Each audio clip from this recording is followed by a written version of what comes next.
welcome back to another 10-year anniversary video. And today we're gonna talk about a very boring story, which is Star Wars Pivot, or just the Pivot videos in general. I actually started making them 10 years ago. Sorry, no, David made them. David made all of them. That's the secret. Why Pivot? Why Pivot? Well, that's why I was gonna show you this. Me and Amelia were younger kids. We would draw a lot of comic books. There would be different styles and different genres. One thing that we could do in common were the stick figure style comic books, because I could sort of mimic Emilio's style and then we can work on them together. He could draw a panel, I could draw another panel. One thing at that age, which is fun to do, is to look at the big franchise blockbuster movies that you like and that inspire you growing up, and then you try to look at the scenes and recreate them, but in the comic book form. And in this case we would do that with stick figure style comic books. And what we did was Star Wars, just like the whole thing, you know, like from beginning to end. So it was like a fun exercise to just analyze the scenes and see how much you remembered, and sometimes you go back and actually watch some stuff, and it was like a fun thing to do, an exercise in storytelling and structure. And the same thing of Lord of the Rings, which I got right here. So when we go for the action scenes, we'll go more detailed, because that's what we thought was more fun. Just like, let's go over every moment. So it kind of became a storyboard when it came to the action scenes, but whenever it was a dialogue scene, we'll just, oh, let's just have them say that in one panel, then move on, because, you know, the action was where our focus, we would focus on the action more so than the dialogue. But that's how it was, you know, you're that at that age, in the impressionable age where this stuff inspires you. Why Pivot? In elementary school, you'd have the after school thing where you can go and play sports, play video games. There was a room where you could make music, and in that area they had computers, PCs, but they had a program called Pivot Stick Figure Animator. So I was introduced to it due to some friends who were testing it out, and thought it was fun, and it was easy to learn, and easy style to learn, because it wasn't the traditional way where you would have to draw every single frame, or I guess draw all the backgrounds. But with Pivot, you just you have your character with articulation points, and then you move almost as stop motion, but in the program. So I downloaded the program on my own, and then I looked at some of the Lord of the Rings fight scenes, and then I tried to recreate them, but in the Pivot form, making an adaptation of our comics, but in actual moving pictures the best way we could, because you could actually try to make the characters look as close as it did in our comic books, which I think worked out pretty well in hindsight, actually. So the first things I did were some fight scenes from Lord of the Rings, the hand-on-hand battle with Uruk and the orcs. Very, very basic, crude animation style. Aragorn, which is the man with a sword. Gimli, man with axe. Legolas, man with bow. That's how it was. And then after that I made one based on Batman. I took a lot of inspiration from the Tim Burton Batman movies up until Batman Forever, actually. Also kind of skipping the dialogue, skipping all of that stuff. Just Batman action fight scenes, stick figure style, that's what it was. So if you want to see the entire third act of the Batman movie with Joker, you got it, but in Pivot form. And then I got to the point where I couldn't make more frames on the animation, because I got to the point where, no, your animation is too long. So I had to stop, and that was difficult because I made one more frame and then the entire project file would get glitchy and corrupted, and I couldn't open it. So I had to shelve that project because I couldn't open the file anymore, and hopefully I could open it for this video to show you some footage. Just moved on to another project, and that was one based on the Alien movies, which was an amalgamation of most of the elements from the 4 movies put together into one. It's actually not on YouTube, I think. I don't know why I didn't upload it, but I think that was the first I could consider it good out of the ones I made, because I was actually figuring out how to make the backgrounds so it would be more colorful. Before that, it was just white background, so it wasn't the nicest thing to look at. It was actually very reminiscent of the comics we have right here. In school, I would always, between lessons, and you have your books, you draw stuff, I would draw out the concepts for the Pivot videos or the animations. I actually drew out almost every Batman character, but the Pivot version, the stick figure version. Like, okay, I have them ready. Let's see if I can adapt them later.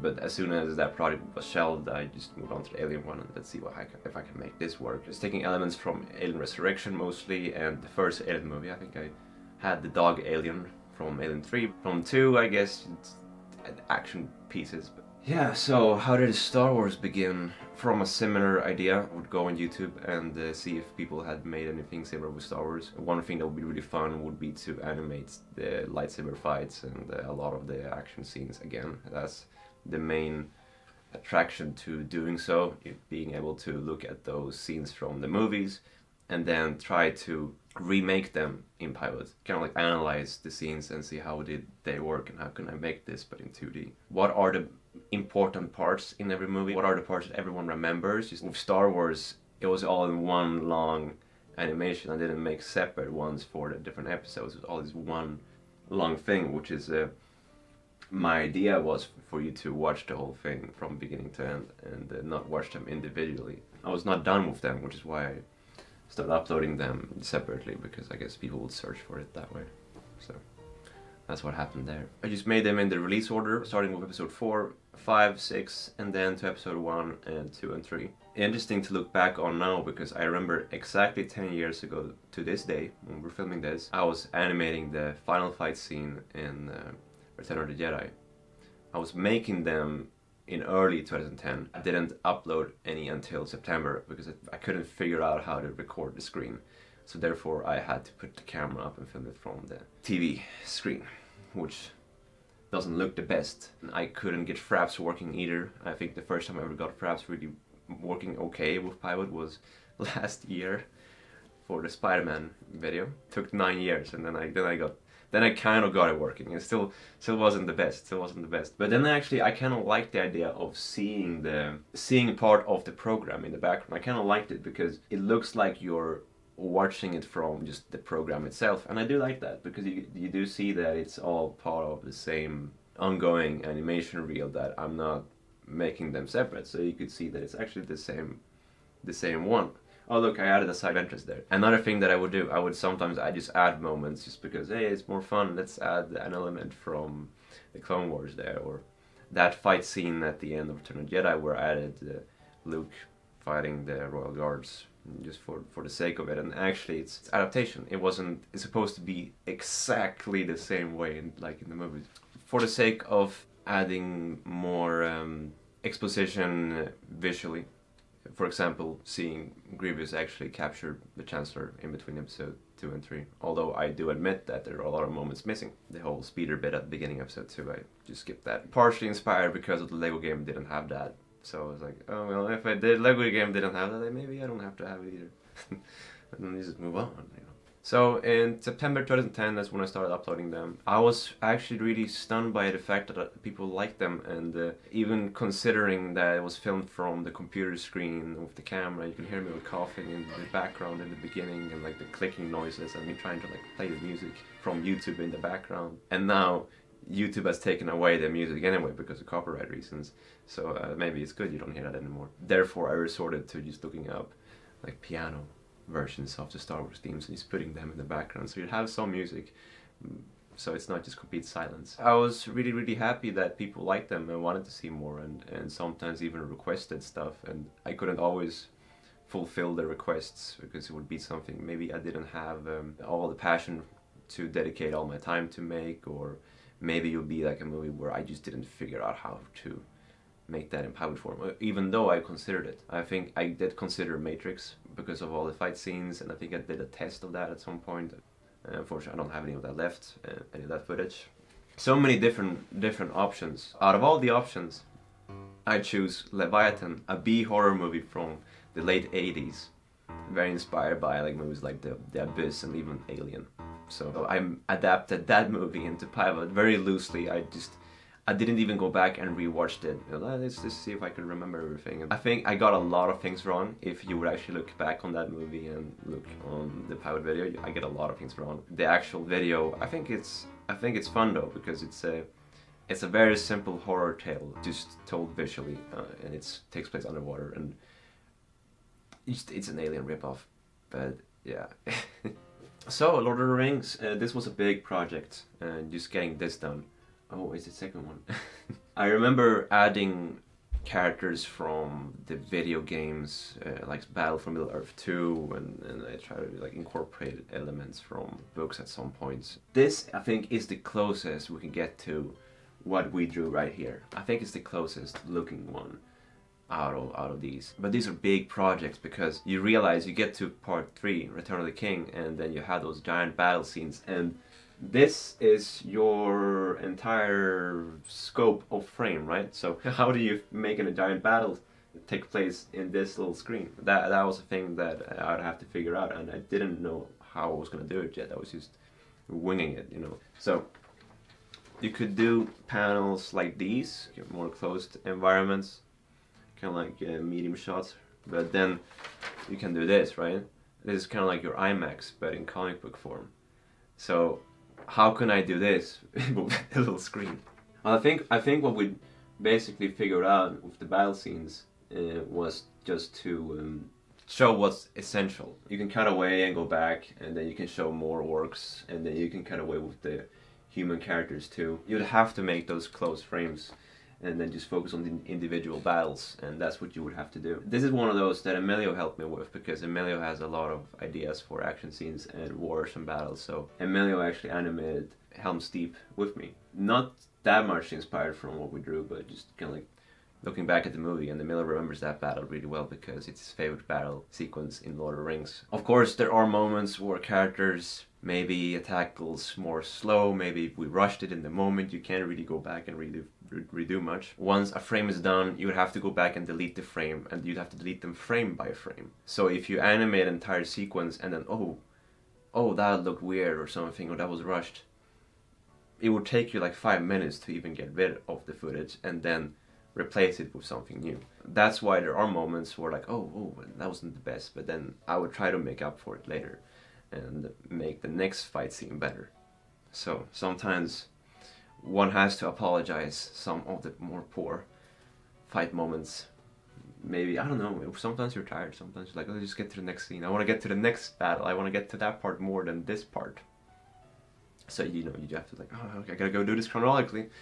That's how it works, you know, so that's where you skip through that. Walking animation. I'm not good at it. Sometimes I've done a little bit of it with the horses and some characters at times, but in the James Bond ones, when he walks up the stairs, you see the legs moving a bit, but that's kind of it, and I know I got complaints for it. You know where it comes from?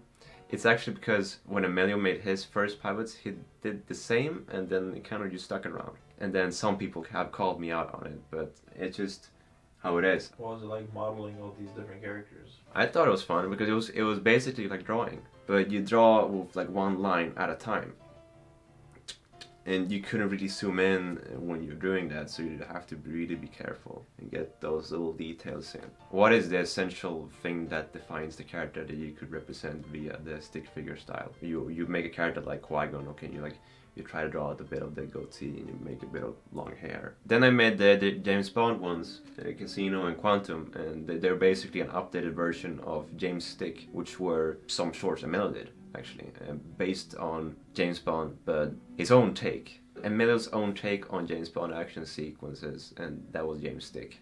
And then I made the updated version, and then I just took inspiration from some of the movies. And I think with Casino, I rushed the stair fights a bit. I'm not the most proud of that one, looking back at it, but then I'm really happy with how the final action scene turned out in the Venice with the sinking house.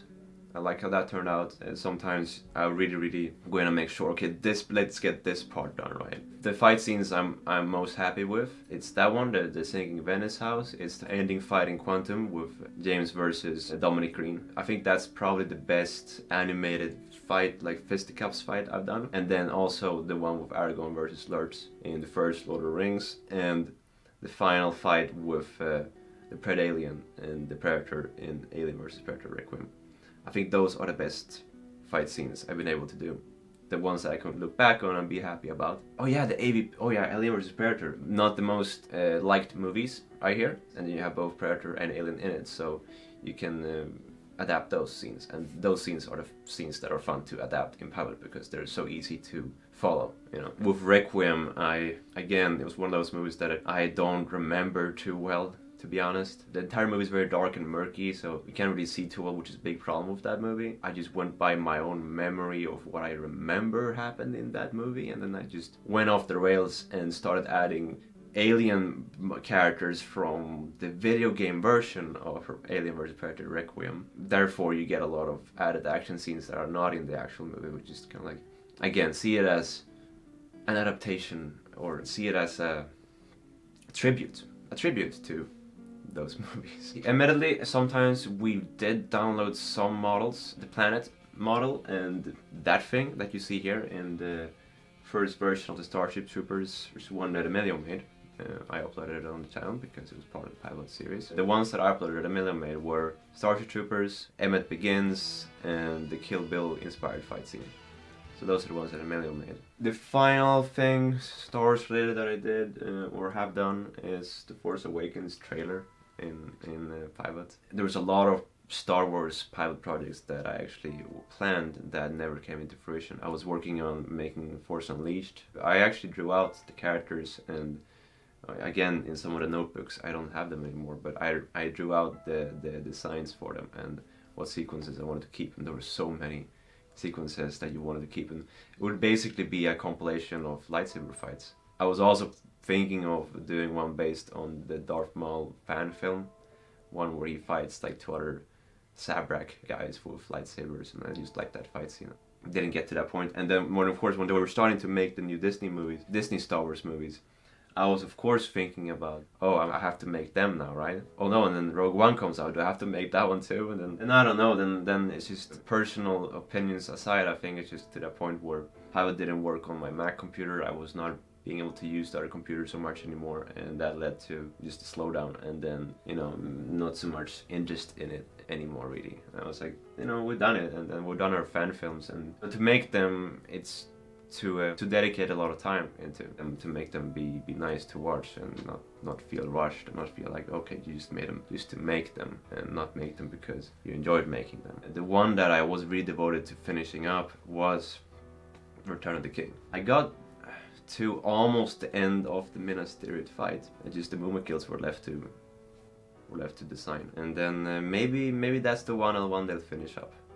Maybe that's the one they finish up. I mainly recorded some behind the scenes of me working on that. It was the first time we ever uploaded something like that on the channel, just seeing kind of like how it's being made, because I usually would keep a lot of that secret and not reveal until I just uploaded it. Oh wow, you know, the entire thing is out, I can see the whole thing, and not tease too much because you don't want to disappoint, right? I actually teased the Batman Begins Pivot in one video, and it never got finished.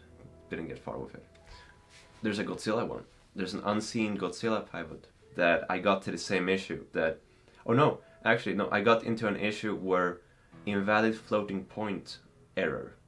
If anyone out there has animated on Pivot and knows about it, let me know. That's what happened. This is something to do with one of the floating points on one of the articulation things didn't work anymore. I think it was supposed to be Gigan's visor. I got to the Gigan fight, and then, yeah, I think I messed something up, and then if I can open that project file up, I'll show it in this video. One fight scene after the other, kind of like Destroy All Monsters or Godzilla Final Wars, kind of one of those.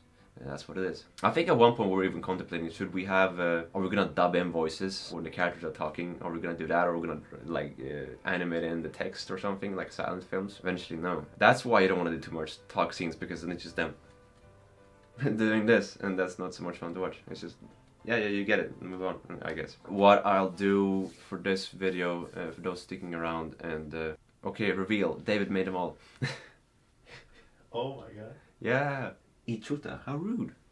Thank you for liking them. Most of them were done 10 years ago, and coming around 10 years ago, 8, 7, you know, some of them. When's the next one coming out? When's the next one coming out? I don't know. There's so much other stuff we're working on, and I can't say when I can give release dates. I was trying to do that before, but I can't do it right now with the Pivot ones because of the different circumstances. I don't have access to the program like I did before, and that's the main thing. You know, you'd have free time, and then during that free time you would go in and animate things. And There are even so many more just extra ones that I didn't even cover. That just made just because of fun. Some that were never done, some that were never uploaded, some that were lost on the way. There's a Clone Wars Pivot one, which if I find, I'll show in this video too.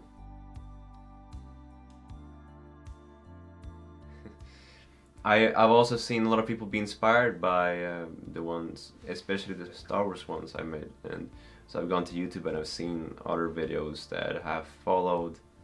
I mean, I could go in and I could see that they're very much inspired by the ones I made, and that makes me happy because it shows that it has spoken volumes to someone else out there, inspire them to make their own. Well, sometimes, I mean, I know we copied the movies, and I guess art imitates art eventually. I comment on some of the ones I see and say, hey, good job and everything. Yeah, that's the story of the Pivot videos. I hope it wasn't too much of a boring story. I think there's a lot more that you can always cover, and if there are questions, you can ask them, and we'll be glad to answer regarding this. Now I'll show you all of what's been made of the Return of the King one, for those who want to see. The power of the ring travels with you now. Oh, but thank you, and see you for the next anniversary video. David, anything to add? I like the stick figures. He likes stick figures.